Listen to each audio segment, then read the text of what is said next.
Housing Roundup number 10 by Zvi Maushowitz, October 29, 2024. There's more campaign talk about housing. The talk of needing more housing is highly welcome, as one prominent person after another, including Jerome Powell, talking like a yimbiwai. A lot of the concrete proposals are of course terrible, but not all of them. I'll start off covering all that along with everyone's favorite awful policy, which is rent control, then the other proposals. Then I'll cover other general happenings. Table of contents: 1. Rent control. 2. The administration has a plan. 3. Trump has a plan. 4. Build more houses where people want to live. 5. Prices. 6. Average value. 7. Zoning rules. 8. Zoning reveals value. 9. High-rise. 10. Historic preservation. 11. Speed kills. 12. Procedure. 13. San Francisco. 14. California. 15. Seattle. 16. Philadelphia. 17. Boston. 18. New York City. 19. St. Paul. 20. Florida. 21. Michigan. 22. The UK. 23. Underutilization. 24. Get on the bus. 25. Title insurance. 26.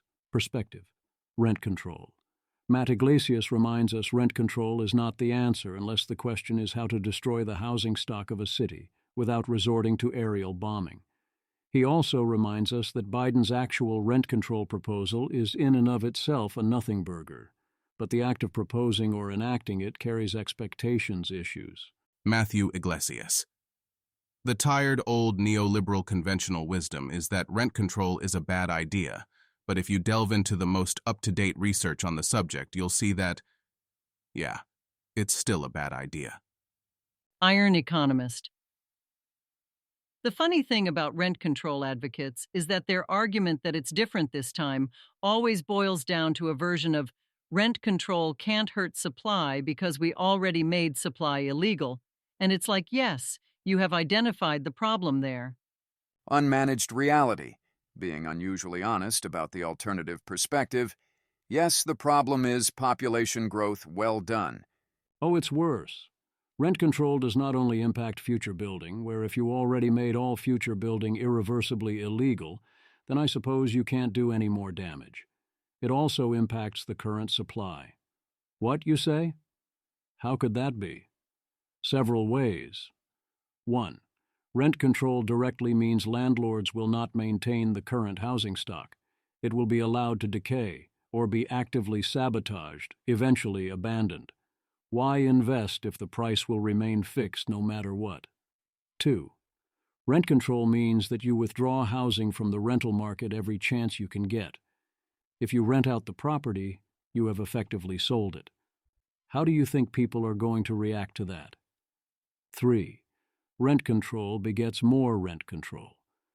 Landlords rightfully presume that they should anticipate further restrictions and unreasonable rules, so even if they are not directly impacted, why put yourself into such a position?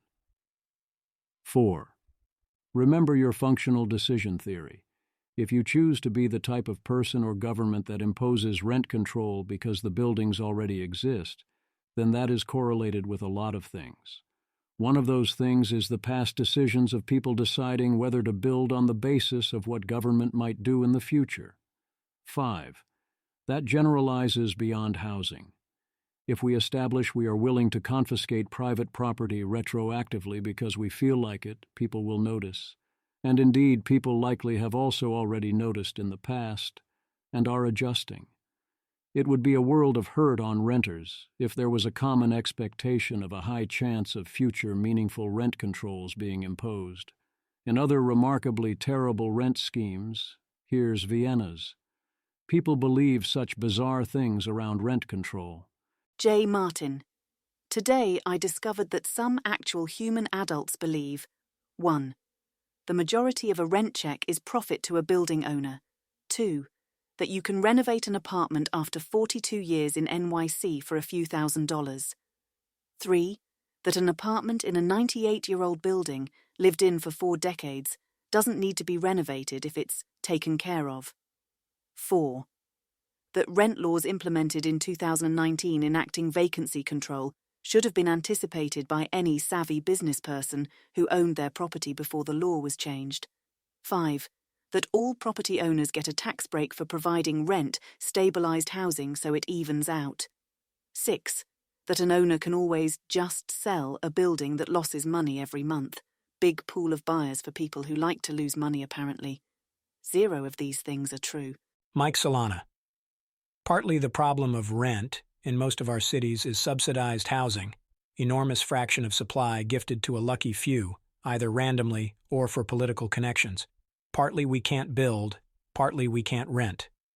But 100% of the problem is our government. Several of these claims are rather absurd, but yes, this does help explain public support for rent control. Hallucinations all over the place. The government still is not entirely responsible.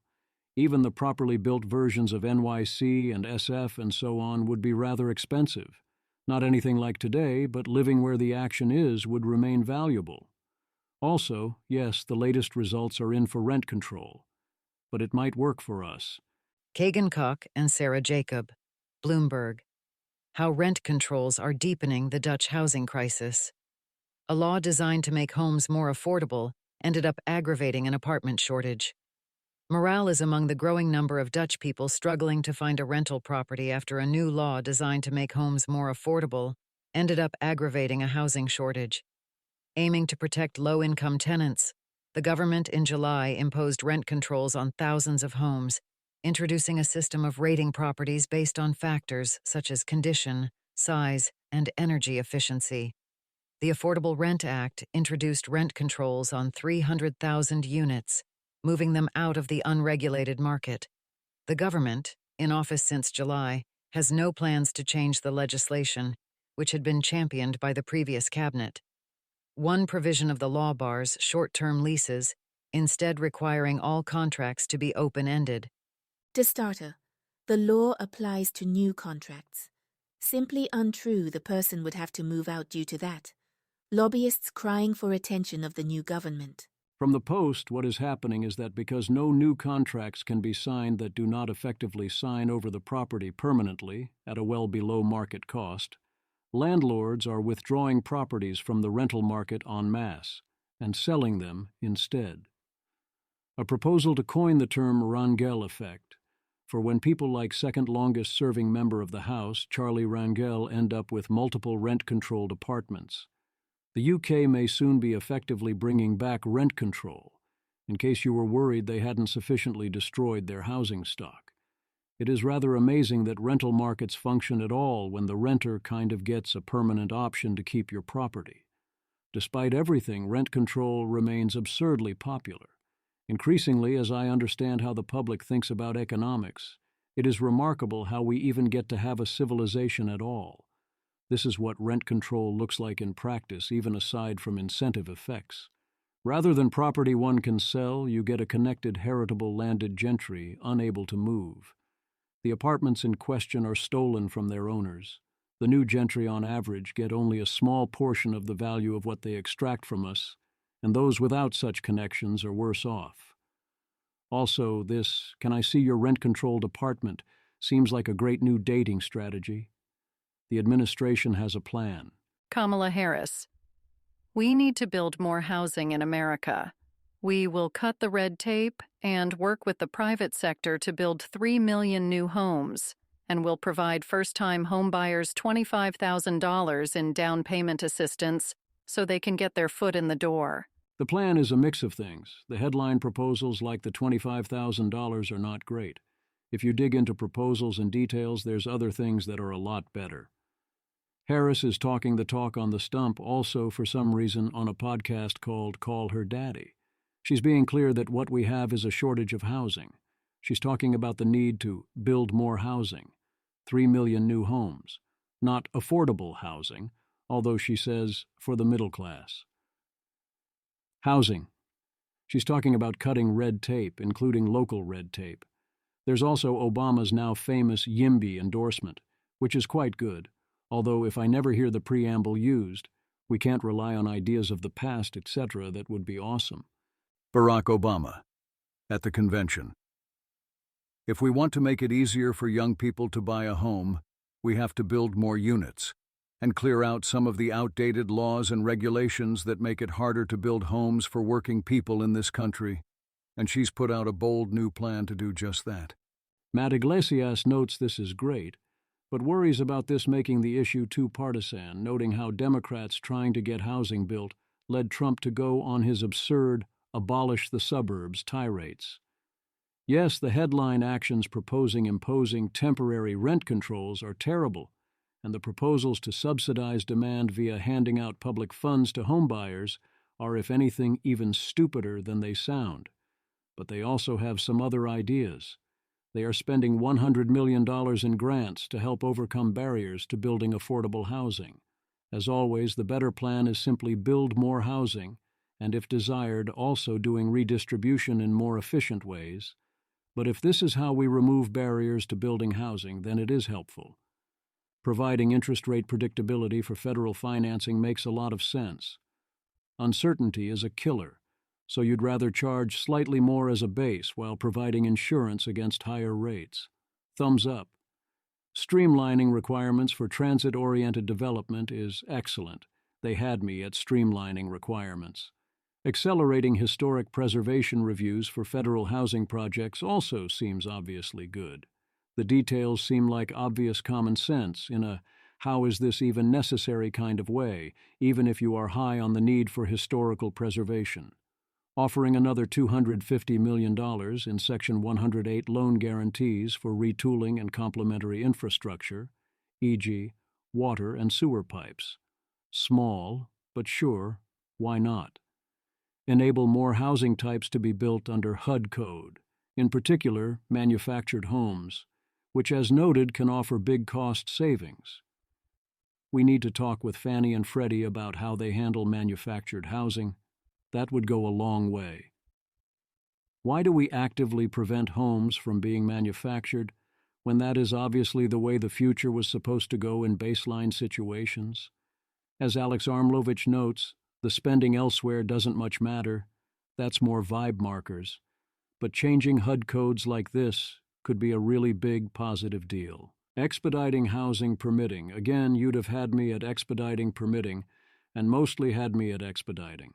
The central theme is, we cannot talk about building more housing, only more affordable housing, despite the fact that what makes housing affordable is not, we set aside some of it to have an artificially low price and be allocated by favoritism, but rather, build enough housing to force down market prices.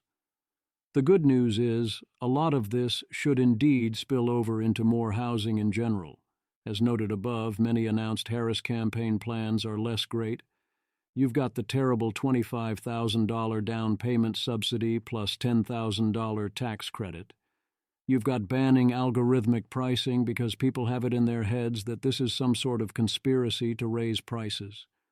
Would I accept both of those to get 3 million new homes constructed as well via good policies? If the good policies actually happened and worked and the housing was where people want to live, then yes. It's hard to tell what to take seriously or literally when such economic illiteracy is being spouted everywhere, by both sides. In addition to correctly pointing out the obviously good parts of the Harris housing plan, Noah Smith tries to defend the Harris subsidies for first-time homebuyers as a good form of redistribution. If we agree that's all this is doing, a transfer of wealth, then what does it do? Let's see. 1. Lets you provide a subsidy of $35,000. 2. Let's say the price rises by $35,000. Since everyone is either collecting the $35,000 subsidy or selling their own home for an additional $35,000 when they buy a new one. 3. So the initial wealth effect is a flat $35,000 to everyone who owns a home and everyone who has never owned a home on a per-household basis. 4. Homeowners and home buyers get richer, those who still can't afford to buy, or who bought previously and then sold to rent again, get poorer. Not great. 5. This is on a per-household basis, so the bigger your household, the worse off you are. Discourages marriage until you've both used your credits, effectively taxes kids, and so on. Not great. 6. It is a flat-size transfer, so it is progressive redistribution in that sense, if a highly inefficient way of doing that. So no, I don't think that works at all. It's not a good version of this. If I had to make a case for it, I would make this case instead. 7. The main barrier to buying your first home is often the down payment. 8. The down payment has to be a fixed percentage of the value of the house. To ensure you do not walk away too easily, you have skin in the game. 9.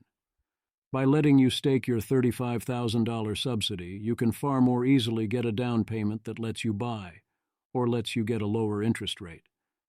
10. The net money it costs to buy stays the same otherwise, but that's fine. I guess a little, maybe.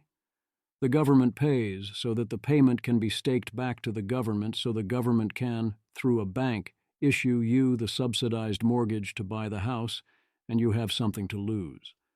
That also raises the danger that this tempts people to buy a house they cannot afford. If you use the $35,000 to buy a house you could not have otherwise bought, and then you can't pay your mortgage, and you lose the house, you are completely screwed. Your $35,000 credit is used up permanently, and all houses cost an extra $35,000. On Harris's headline Housing Plan of National Rent Caps, what fascinates me is not that all the economists say it is terrible, so far so obvious, but that so many do not strongly say so. Economists really do have too many arms.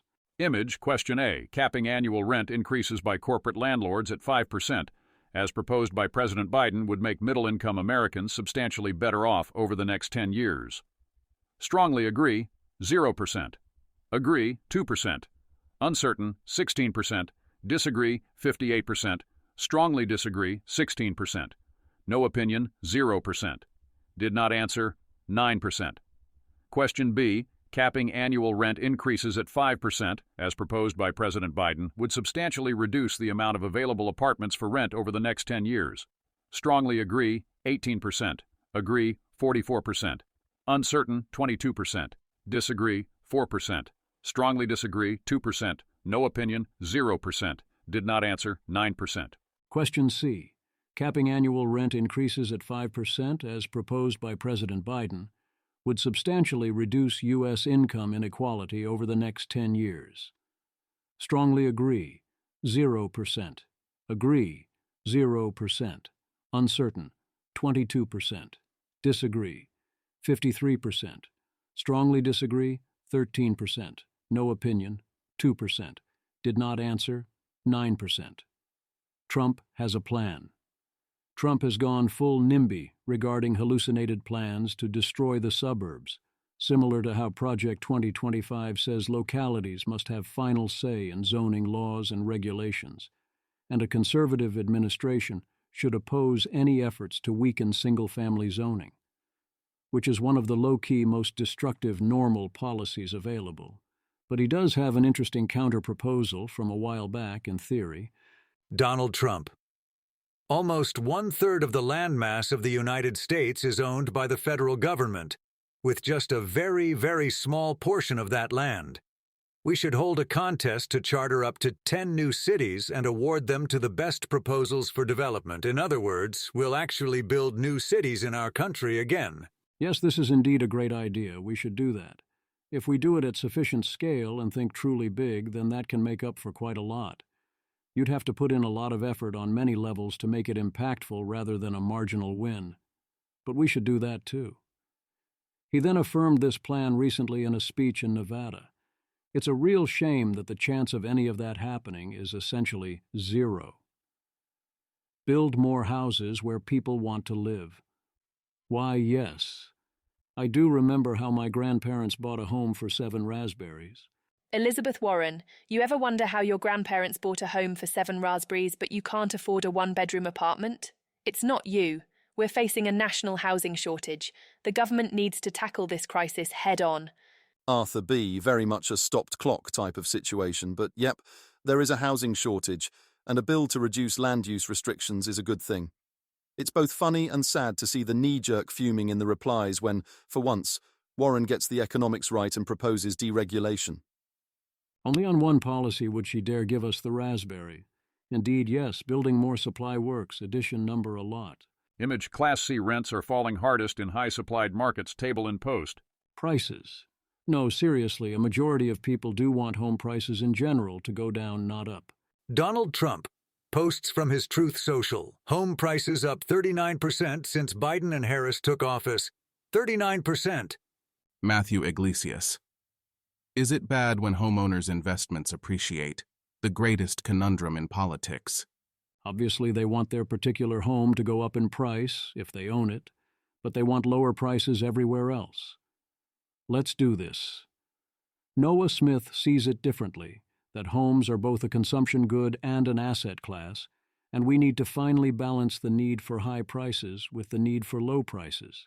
We thus need what one might call a Goldilocks housing market, not his term. I do see that prices crashing too low too fast might in theory cause real issues, but mostly I think this is a confusion of prices and paper wealth with actual wealth. You will always need a place to live. If all home prices go up, yes, you are wealthier, but if you sell, then you need to buy, or at least pay rent going forward. And it is more common to want to step up to a bigger house than step down to a smaller one. Most people are either short housing because they rent, are short housing because they want to upgrade, or are about flat housing. Only a handful who have active real estate investments or are looking to step down in order to retire or to go into elder care are in any real sense long. Yes, you can borrow against the house, but that's liquidity, not solvency, and mostly gets people into trouble. People mostly understand that. They'll fight for higher local house prices, but not higher house prices overall. So you can have a grand bargain if you act big. Average value. Tyler Cowen notes that net migration is out of cities towards suburbs, and thus claims this implies average value is higher in the suburbs, even if externalities are better in the cities. I say no, this is a civilizational skill issue, as in NIMBY, full stop. The outflow is a mechanical result of there not being sufficient houses where people want to live. If the cities worth living in, like NYC and SF but also other majors, had more housing, people would move to that housing. They can't build them, so people bid up housing and price people out. Simple story. Tyler similarly speaks of the surplus from cars, and yes, most people get large surplus from their car. Of course they do, but exactly because they lack alternatives. They are priced out of places cars are unneeded and we don't supply mass transit.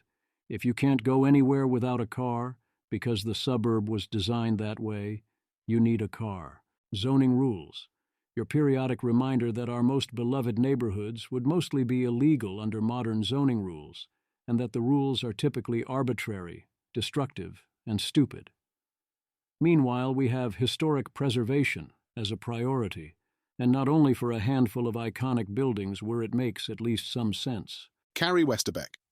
I deal with non-conforming structures frequently.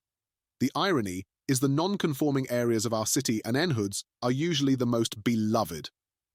Conforming means adhering to our absolute worst zoning ideas ever conceived, like giant setbacks, parking mandates, huge lots.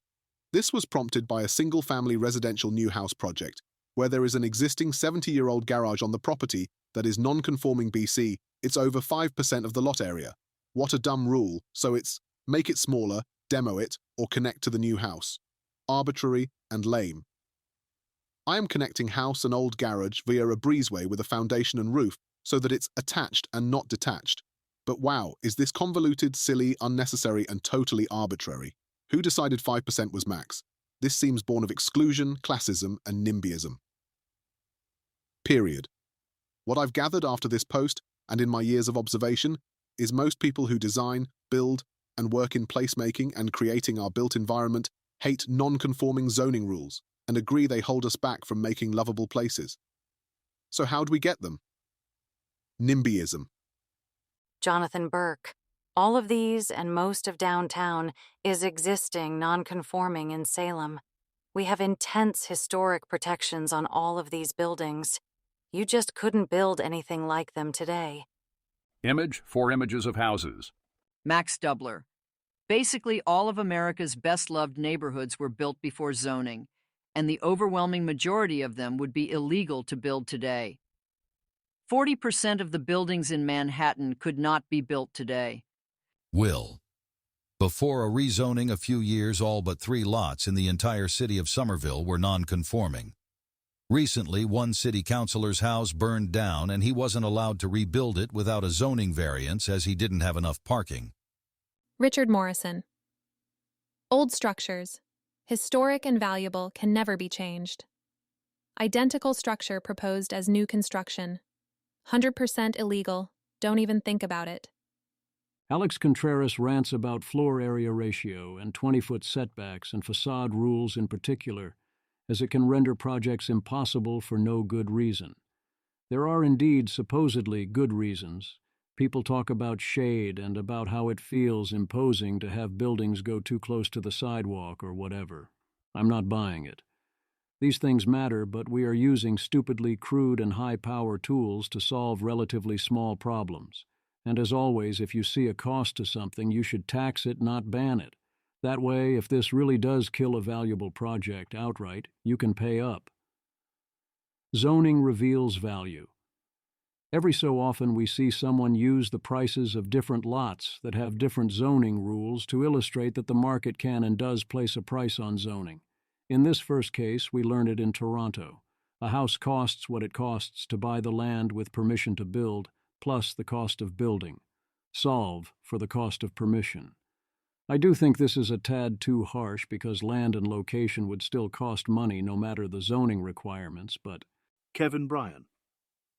Building isn't expensive. In Toronto, for a 2,000 square foot house, $500,000 for builder grade, $800,000 for quite fancy, $1.4 million for literally top builders. At Bridle Path land costs, that's $900,000 for a new 4-bedroom family house. Everything more than that is planning regulations and tax screwing you. Urban economists measure regulatory distortion in housing in both these ways. Markup over build costs and cost of land with right to build versus land without right to build. Gaps on either are a tax. In Toronto, back of the envelope, this tax doubles housing costs. It really ticks me off when people, and politicians, blame greedy developers, the rich or boomers, for high housing costs. It's regulation.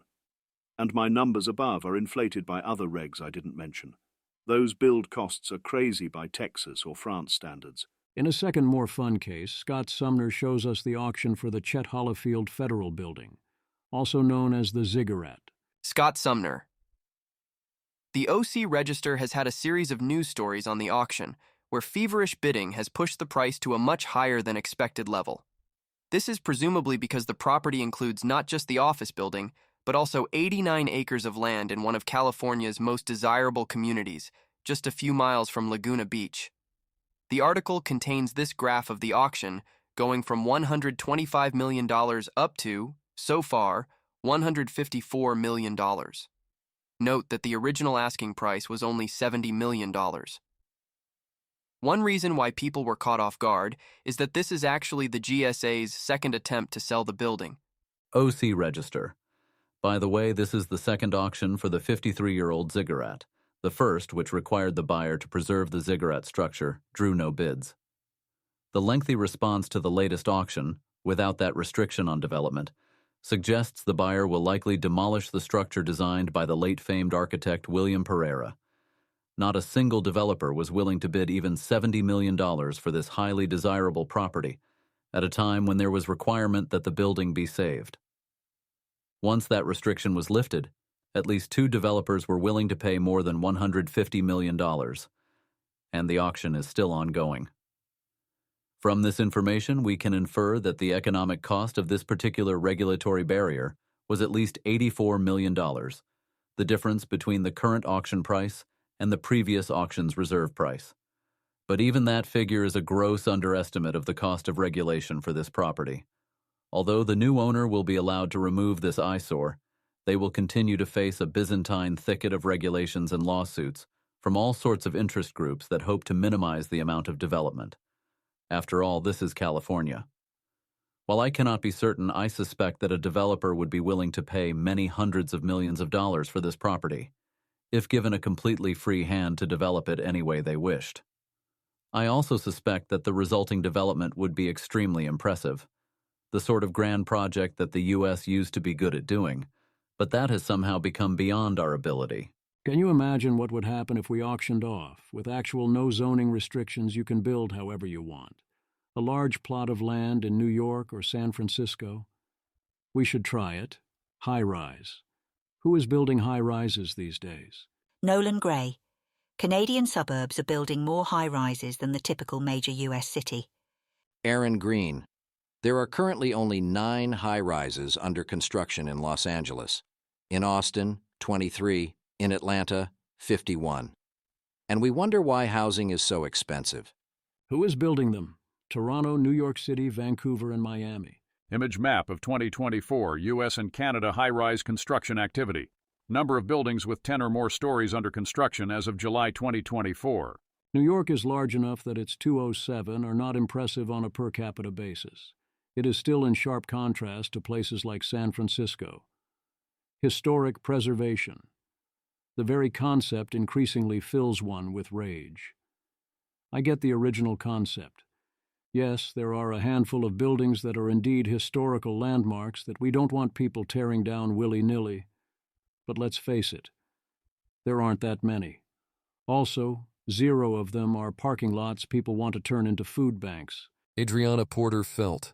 Only in California that someone is suing to stop a food bank from opening a new location because of a historic parking lot. Todd Hickman.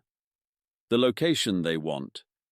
It violates the law, violates CEQA. The main problem is the city of Alameda did not do proper environmental review of the project. They circumvented the law. This location is a historic parking lot, he said. James Medlock. We're all entitled to our opinions, but the moment you invoke the idea of a historic parking lot to prevent a food bank, you should be given about as much credence as a person raving about lizard people. I prefer the line that you should be transformed into a pillar of salt, but I lost that link. Also, this illustrates how we obviously need to get rid of CEQA. A building replacing a Berkeley parking lot does not require environmental review. Rather than ban on tearing down landmarks, of course, we should tax doing so, attach a price to each building that represents how much we care. We could even do it organically, where anyone can contribute money to the city to put that money towards preservation of a potential landmark. Then if the developer values it more than that, they can match the funds. Whereas if no one cares enough to put down a deposit, then why should we? Speed kills. Delays really do matter a lot. A new research paper estimates that a 25% reduction in approval times would increase the rate of housing production by 33%, of which 11.9% is purely pulling current projects forward, and the rest is starting more projects. So yes, even if the ultimate decisions don't change, this is a huge deal. And if housing supply is this elastic purely in the face of less delays, that means that other changes should also have huge impacts on supply. Or at least, that such changes would do that up to the limit of the supply chain. At some point, if we accelerated construction enough in enough places at once, we would start to run out of various components, including construction labor, until we adjusted. Procedure. Brad Hargreaves. The resurrection of Robert Moses was inevitable as it becomes increasingly clear that the reaction against him, handicapping our government's ability to do anything meaningful, was worse than anything he did. Jason Crawford. We desperately need a third alternative to 1. Authoritarian leader can build anything he decides on, over all objections from anyone affected. 2. No one can build anything because it is stuck in years of permitting and approvals. Neither of those are viable. For ordinary projects like an apartment building, the answer is simple. You build the building, it is none of anyone's business. For things that would involve demolishing neighborhoods or planets to build bypasses, well, I do agree you have to build bypasses, but yes, you need to do a proper cost-benefit analysis. That continues to be my proposal. Mandatory developer pays third-party audit of costs to stakeholders, followed by a proposal including distributional effects and a panel that makes a go or no-go decision. You can sue for damages, but not for an injunction. Mandating minimum housing sizes is war on the poor. Why would you force people to buy more space or other features, especially more space in configurations they do not want or don't much value? Kelsey Piper. A formative moment for me was when I was living in a not up-to-code tiny bedroom. It was fine, and I was very happy, and I mentioned online that I thought the bedroom size requirements were too strict and was immediately accused of wanting to reinvent slums. People were absolutely furious that I was willing to call for smaller bedrooms and insisted I wanted to subject poor people to presumed enormous misery. And I couldn't explain that I lived in a tiny bedroom, and it was fine because you shouldn't confess on the internet to crimes. I sat there in my tiny, illegal bedroom, reading person after person insist that any building code that allowed it amounted to a declaration that the poor deserved to suffer and that we should bring back slums. It was a perfectly fine room. I still think it should be legal. Zach, I lived in a studio that was less than 300 square feet in order to live in the Chicago neighborhood I wanted on a budget, and it was totally fine for me as a single person. Quite the contrary. When you tell the poor that they must spend their money on something they do not want, you are declaring that you know better than them, and that they should instead give up other things and work harder. You are taking away their ability to live and waging war on them. Location and price often matter far more than size. The best way to be upwardly mobile is to move to where opportunity knocks and not spend your money. I've lived in studio apartments. It was totally fine. If they had been substantially smaller, it would have impacted my life very little. I also lived in college dorms, and that too was totally fine. The main problem with even a very tiny dorm room is you don't have a private kitchen, but with the rent savings you can eat out and go out every day and still come out way ahead, at least in places like New York City. Renting that space 24/7 makes very little economic sense. Ultimately, it should be this simple. Matthew Iglesias. It should be legal to build buildings in in-demand areas of American cities without needing to persuade specific officials to back you on a case-by-case basis. Many advantages to this idea, including less bribery. San Francisco. The first proposal to take advantage of San Francisco's newfound inability to veto all new housing construction after SB 423 triggered is a modest 200 apartment units, 28 of which will be dedicated low-income housing, on 1965 Market Street. So, of course, the San Francisco Standard reports it this way. To be clear, it is not the project that they say is controversial here. Business. A controversial housing law just hit SF. This is the first major project to take advantage.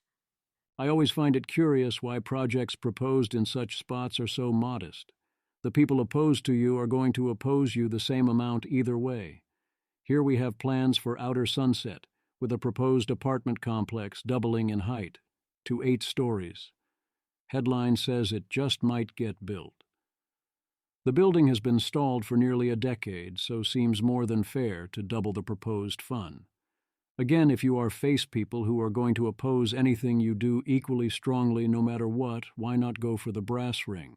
The objections quoted are things like, "I don't like it," and "they're taking away one of our gas stations," which the article notes is not a real concern in this context. Mostly, we still have planning department meetings like this one. Click through for an extended play-by-play.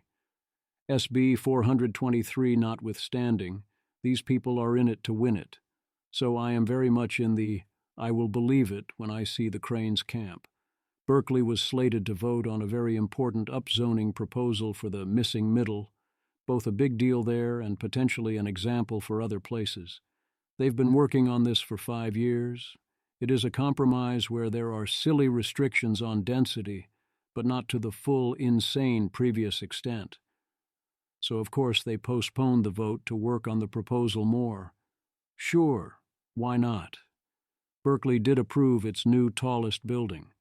27 stories, 456 units, 14.4 thousand square feet of retail, right next to the UC Berkeley BART So Great location. No doubt these will be very expensive and profitable, since this is a tiny fraction of surplus demand. Need more.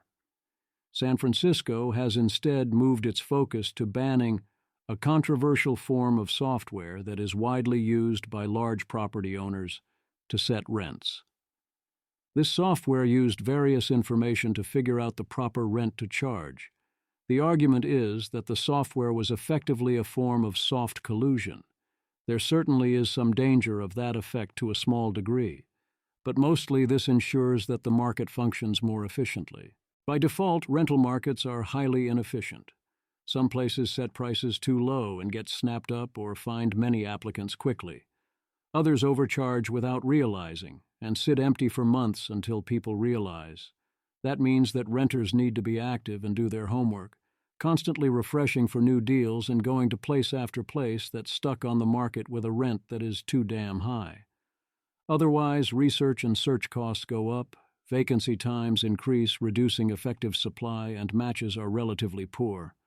As usual, I'd prefer to let better information and more efficient markets work their magic. A story in remarkably many acts.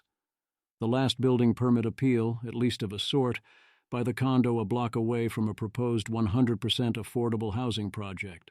AB 1114 prohibited this hearing, but the city pretended there could be one last one. What will be their next excuse? San Francisco home, listed for $2.495 million, sells for $1.65 million straight up. Oh, right. They do have Golden Gate Park, a bigger park than NYC's Central Park, except they put it in a place where there's no one near it and there's no BART that gets you there either. Max Doubler. For those of you who may not be super familiar with San Francisco's geography, here is some important context about North Beach. Literally the most important job market on Earth. A cute low-rise neighborhood that has not built approximately any new housing in 80 years. Swan Marcus. The most ridiculous one is how they have a park that is 20% larger than Central Park, but it gets 65% fewer visitors because the housing around it looks like this. Image of a park surrounded by low-rise housing. Here's a fun case of good idea to stop doing that, but wait, you do what? Patrick Hogue, SF Examiner. The legislation would waive 49 license fees that include charges for varied items, including having outdoor seating, billiard tables, extended operating hours, and even a cash register or candles. Such fees are among roughly 100 charged by individual departments that are combined on a unified license bill, Fried said. Lori Thomas, owner and operator of Nice Ventures, which runs 2 restaurants in the Cow Hollow neighborhood, said she recently paid license fees totaling $8,182, including table and chair fees of $3,313 for Rose's Cafe and $1,366 for Terzo. That is in addition to the gross receipts taxes the restaurants pay to the city, she said. Then again, better to tax something than to restrict it. I wouldn't be taxing candles or cash registers or tables and chairs. But if those are things the city wants to see less of, or at least doesn't care about enough to mind if that is the result, there are certainly worse taxes. California. Density bonuses sound like invitations to game the system because they are, and that's good, mostly. Also well played, everyone. Joe Cohen. This is fascinating. One of the unanswered questions about the state density bonus is if you can ask the genie for more wishes. The idea, because it lowers costs per unit, in theory a dev can use an incentive to request additional density beyond what they're normally entitled to. By the letter of the law, this should be legal, but it seems like there's no way this would actually be allowed. Well, a project was just approved in unincorporated LA County that used an incentive to get an extra 1,287% density bonus. I am of course all in favor of this. There should not be a cap on density in most cases if the project makes economic sense. If the costs per unit are indeed much lower with higher density, presumably because it reduces land costs plus some economies of scale, then sure, why not? Yes, first best would be something more consistent and straightforward, but I'll take it. Gavin Newsom signs 5 YIMBY-backed bills. California requires condo home builders to cover latent construction defects for 10 years, which Claude estimates increase sale prices by 2 to 7%. One preview said 4 to 10%, and Gemini estimated 10 to 15%. So it's not a prohibition, but it's a big deal. The law also applies to single-family homes, but the impact there is estimated as modestly less. California also, in 2020, had environmental review lawsuits brought to block almost half of all proposed housing units. Seattle relaxes many rules for office-to-residential conversions, including affordable housing taxes, design review, and various land use rules. The obvious question is indeed, why not apply most of these changes everywhere? Philadelphia. Don't threaten me with a good time. Looks like another case of, we built a lot more multifamily housing and now we have a rental glut and prices are falling. Which, of course, is being reported as bad news. Real estate, housing, developers fear a Philly apartment glut as tenants cash in discounted rents. Concession surfers are looking to repeatedly cash in on incentives doled out by landlords, especially in hyper-competitive environments like Northern Liberties. Boston. The first step in getting more housing is to stop actively sabotaging housing construction, including sabotage in the name of a concern that someone, somewhere might earn a profit. In Boston, this was named fair housing, meaning it is on the building of a new large building to investigate possible impact on the area, and then offer various bribes to locals in a negotiation process. Since the area often is fine with no deal, that means they will often demand all or more than all your forward-looking profits, ignoring sunk costs. Given that, there is no reason to start trying to build something. The rule triggers on 50K square feet of floor space, has been in place for 3 years, and only been triggered 3 times. Chris Elmendorf. Similarly, Detroit mandates community benefit agreements for large projects. And SF does so as a matter of policy for projects in priority equity geographies, again, justified on AFFH grounds. Nationally, the Democrats' consensus permitting reform bill would institutionalize similar equity impact analysis requirements and invite anyone to sue and hold up a project if they think the equity analysis was inadequate. That is essentially damn near a proposal to ban large housing projects outright. New York City. There is a big fight over the City of Yes proposal ongoing. The local boards hate it because local boards hate housing and freedom, but that has been overridden before. It sounds like momentum is building. There's still a lot of room to be more ambitious.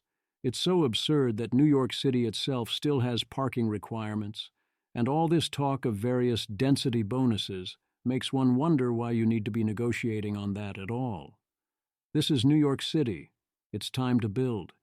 Your limiting factors here should be economics and technology, full stop. The City of Yes proposal is super popular. Matt Iglesias. Never take a poll at total face value, but this seems like a fair wording of the question. Ben Furness. New poll shows overwhelming approval among NYC-registered voters for the City of Yes housing proposal, plus 50% overall, plus 55% among renters, plus 63% among under 45, plus 67% among independents.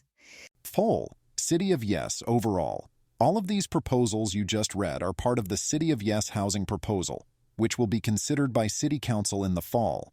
As a reminder, these proposals are to allow new 3 to 5-story buildings near transit stations, allow new 3 to 5-story buildings on commercial streets, allow new buildings in medium to high density districts to be 20% bigger in exchange for those units being set aside as affordable housing, eliminate parking mandates, allow shared housing apartments, allow office buildings to be converted into apartments, dorms, or supportive housing for the homeless, allow empty space in big complexes to be built into new apartments, and allow homeowners to add small apartments to their single or two-family homes.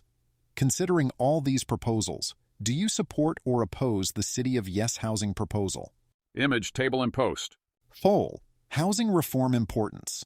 How important do you think it is for cities to pass laws that allow for new housing? Image table and post. The shared housing mandate is slightly underwater at negative 7%. Parking mandate elimination is only plus 15%. Complex expansion only plus 18%. Office conversations are plus 70%. Other provisions are around plus 50%. It seems New Yorkers are broadly highly supportive of building new housing and would be up for going substantially beyond even this proposal. Mayor Eric Adams has called for 500,000 new housing units in the next decade. The current baseline is approximately 3.6 million. If this happened, would it indeed result in abundant and affordable housing for anyone who wants to live in the city? I mean, LOL, no. That would require there to be enough housing units for everyone who wants to live in the city. Otherwise, you need to price some people out, also known as being unaffordable to those people.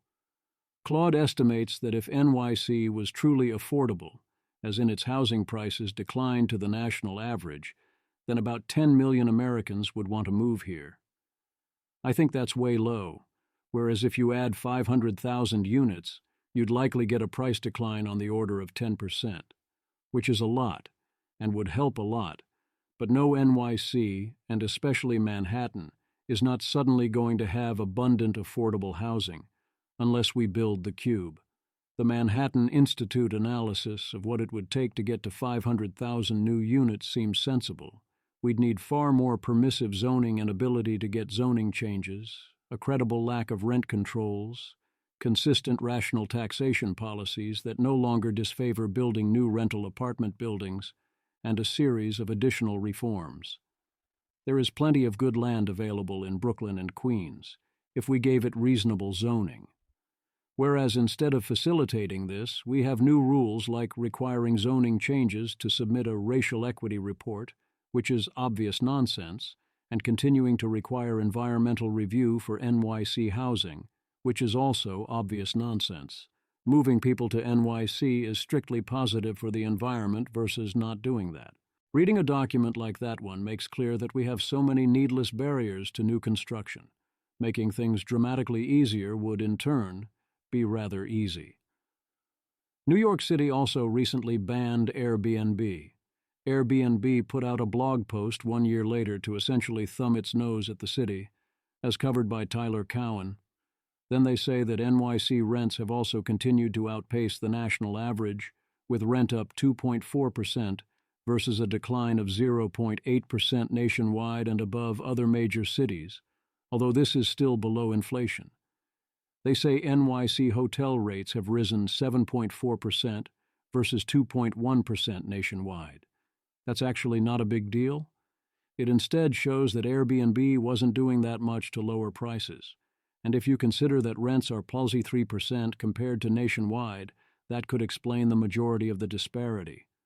Also, a lot of it could be that NYC has been legally forced to use a substantial percentage of its hotel rooms to house immigrants, reducing supply. They say NYC vacancy rates are unchanged, but they were already very low at 3.3%, and some of those occupied apartments were de facto hotel rooms, and thus it is likely the true vacancy rate did decline. I do understand that Airbnb was highly useful as a form of regulatory arbitrage, and now this is unavailable. And yes, I would prefer to allow Airbnb to come back, but I don't think losing it did all that much damage. Another Pete Buttigieg project is a new rapid transit rail line for NYC in Brooklyn and Queens. Image map of public transport around Brooklyn with a proposed rapid transit route. Mayor Pete, in NYC, we're helping plan the Interborough Express project to bring better light rail to Brooklyn and Queens. Better transit means more options for riders, and with funding from the bipartisan infrastructure law, we're helping NYC plan for the future. Ben Furness. If the IBX is built with street running, it will be chronically delayed and overcrowded from day one. But if the IBX is entirely grade separated, it could run at far higher frequencies, use longer and larger trains, and potentially even be automated. Turns out this is nothing, only $20 million for planning. which is chump change compared to the cost of actually building anything like this. It's certainly worth building. Almost any new rail line in NYC is worth building. My guess is this is still a lot less valuable than expanding capacity to existing lines, especially within Manhattan, or facilitating the 2nd Avenue subway for real. On the plus side, let's go Mets with a much better route to the game from Brooklyn. St. Paul. Nathaniel Hood. While it's been detrimental to new housing production, housing affordability, expanding our tax base, and improving our downtown through residential conversions, on the plus side, we have provided the rest of the country with a great case study in what not to do. Nick Erickson. Any policy that adds cost or serves as a production roadblock should be a non-starter. After St. Paul, Minnesota, voters approved rent control. Applications for new multifamily buildings plummeted by 82%. Seems rather conclusive to me. That's not a coincidence. Florida. A full 20% of Florida homeowners are going without insurance. That seems eminently reasonable. If you have insurance, you lose value in the Fed put that the government might pick up the slack and adverse selection issues plus profits plus administrative costs plus fighting. The insurance company means you would prefer to avoid that. So if you own your home outright and can afford to replace or repair it, why pay for insurance? I consider it a substantial cost when various things like mortgages require one to buy such insurance. What you get is worth a lot less than the amount you pay for it. Michigan.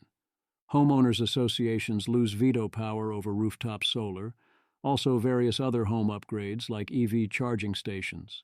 I do not love the idea of the government invalidating private contracts like this. Also, it does not seem wise to brazenly break the rules of your HOA, even if they cannot enforce that particular rule against you. What do you think happens next? The UK. Watch out. Labour's forces are out there with a dastardly plan to build houses. The Mail tells readers how to become a Greenbelt super NIMBY and warns them to watch out for officials turning up with binoculars, but provides comfort that, but don't despair. Some areas could see house prices rise 20%. The Mail. As Labor plows ahead with plans for 1.5 million new homes, even when locals object, here's how to become a Greenbelt super NIMBY. So is your town on the target list for Labor's house-building boom. Be on alert if you live near an old golf course or a disused car park. Watch out for officials turning up with insect nets and binoculars. But don't despair. Some areas could see house prices rise 20%. Julian Boolean. Be alert if you live near an old golf course or disused car park. Face with spiral eyes emoji. Underutilization. What causes it? What should we do about it? Matt Palmer. Around a third of the commercial buildings in my neighborhood are straight up vacant, more like half if you count the ones being parked as a gallery or similar unproductive function. At this point, I think Gov needs to force landlords to sell properties that they won't fill. This has been a problem everywhere I've ever lived. It's wild how far below capacity we actually run the real economy. Systematic misuse/disuse of this sort of asset is not smart, irrespective of your ideological position. I hope, LOL, and ought to be corrected proactively. TEDx. If you think this is a San Francisco issue, you should know it's very common in New York also, even in the very gentrified parts where San Francisco-style homelessness isn't tolerated. Humble third print farmer. Can also confirm this is a Las Vegas issue, a lot of vacant commercial property with for rent signs that are not necessarily listed online in places like LoopNet. My understanding is that Hinkle is right about this as a major cause. David Hinkle. My understanding is they can't lower the rents because it will trigger a loan recollateralization they can't pay. Commercial real estate is always valued as a multiple of rent prices. These contracts don't work in a market going down. It's only designed to go up. They just ignore unoccupied units. It's bullshit, and maybe this is the change that needs to be made. In many cases, the bank doesn't even require you to pay the portion of the mortgage for unoccupied units because it's in their best interest to keep the property value high. Thus, in order to maintain the fiction, with the knowledge and approval of the bank as well, that the building hasn't lost value, prices become massively sticky downwards, and large amounts of space stay vacant. This is rather flagrant bad design. A contract was designed that predictably does a very stupid thing if the market clearing rent goes down.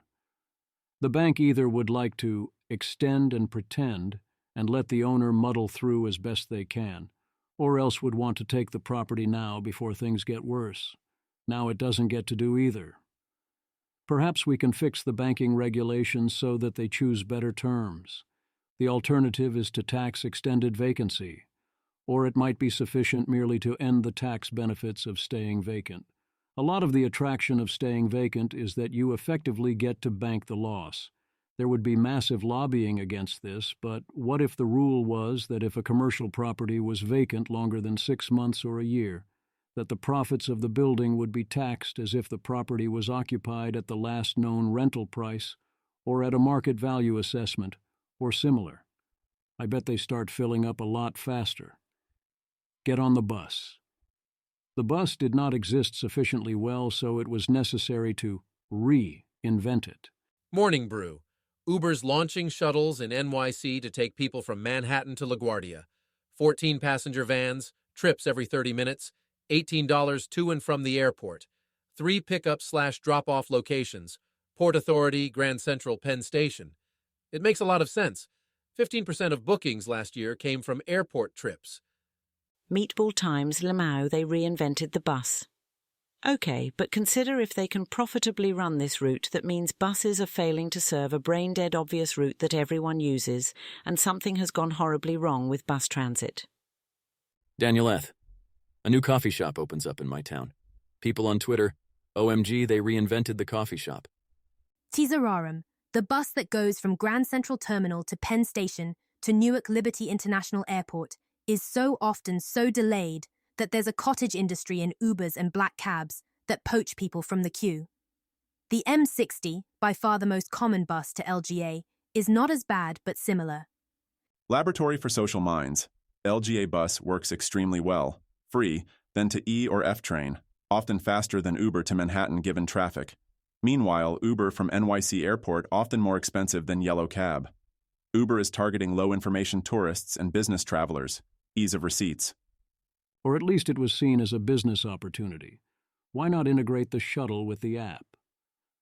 Yes, the Q70 exists to get you to the subway, but a lot of people don't know that, or they want to go one place and stop worrying about it, rather than transfer into the subway system.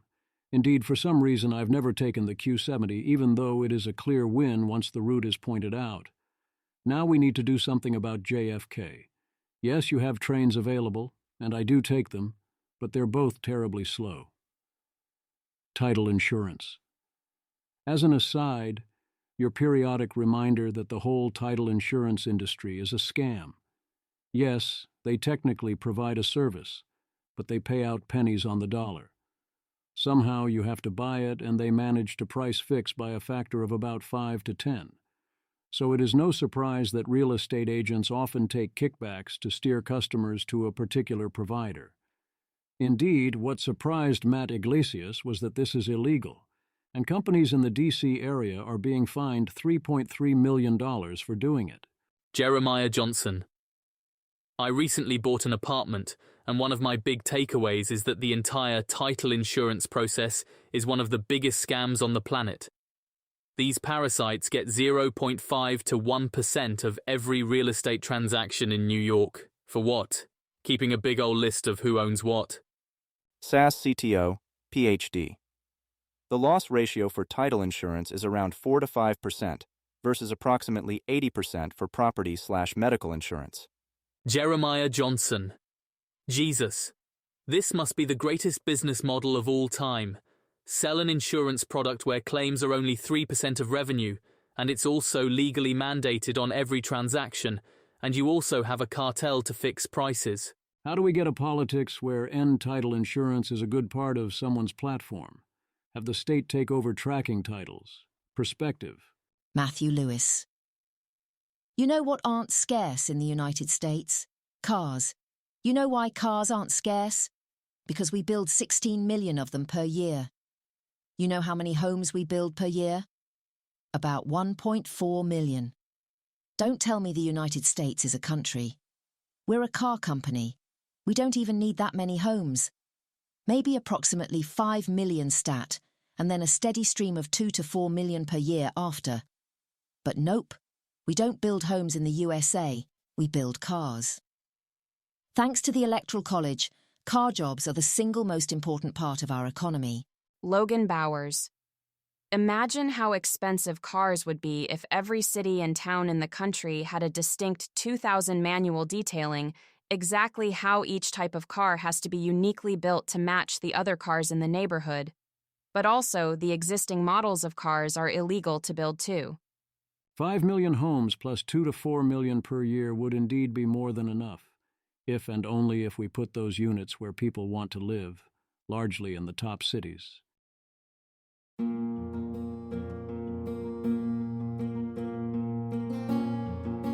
This has been an episode of the Don't Worry About the Vase podcast. If you enjoyed this podcast, please visit thezv.substack.com to support the author. If you enjoy having AI-narrated episodes, please note this is a listener-supported podcast. To receive new posts and support the cost of creation, consider becoming a subscriber at dwatvpodcast.substack.com. Thanks for listening.